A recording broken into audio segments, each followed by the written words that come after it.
வரீங்க, எப்படி ஃபீல் பண்றீங்க மேடம்? ரொம்ப வருஷம் கழிச்சு கொடநாடு வந்திருக்கீங்க, எப்படி ஃபீல் பண்றீங்க? டவுன் பண்ணுங்க.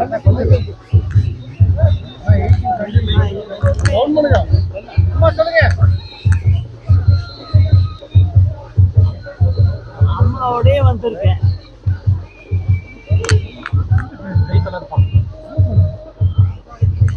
இன்னைக்கு அம்மா இல்லாம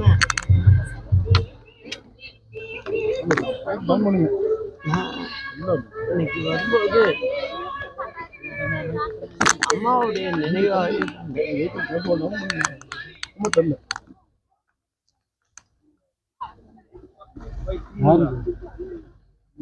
ஆனா எங்களுடைய தோட்டத்துல உள்ளவங்களை எல்லாம் பார்க்கணும் அப்படிங்கிற அந்த இதுல இன்னைக்கு வந்திருக்கேன். ஆனா இந்த மாதிரி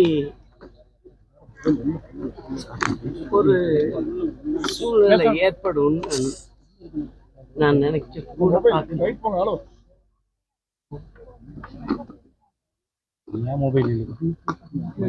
பின்னாடி ஏதோ மாற்றம் இருக்குமா மேடம்? திருப்பியும் சொல்லுங்க மேடம், இந்த கொடநாடு கொலை கொள்ளை வழக்குல ஈடுபட்டவங்களுக்கு என்ன மாதிரி தீர்ப்பு வழங்கணும்னு நினைக்கிறீங்க மேடம்? நிச்சயமாக எங்களுடைய தோட்டத்துல நீண்ட காலமாக சின்ன வயதிலிருந்தேயே இங்கு காவலாளியாக இருந்த ஒரு நல்ல மனிதர், அவர் இந்த இடத்துல உயிர் விட்டிருக்காரு. நிச்சயமா உண்மையான குற்றவாளிகள் யார் என்பதை அம்மா தெய்வமாக இருந்து நிச்சயம் அவர்களுக்கு தண்டனை வாங்கி கொடுப்பார். அந்த நம்பிக்கை எனக்கு இருக்கிறது.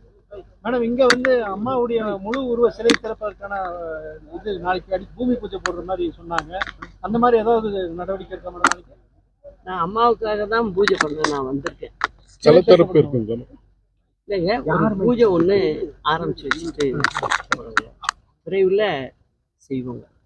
அதிமுக அடுத்தது ஒன்றுபடுவதற்கு நீங்க என்ன மாதிரியான நடவடிக்கை எடுத்தீங்க? நான் நடவடிக்கை எடுத்துக்கிட்டே இருக்கேன். நிச்சயமா அந்த பணியும் நல்லபடியா முடியும்.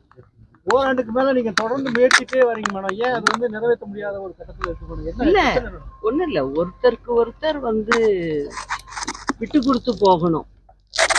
அதுதான் அரசியல்ல நல்லதுன்னு நினைக்கிறேன்.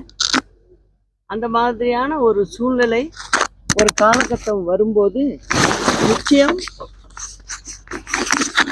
அது நடக்கும்.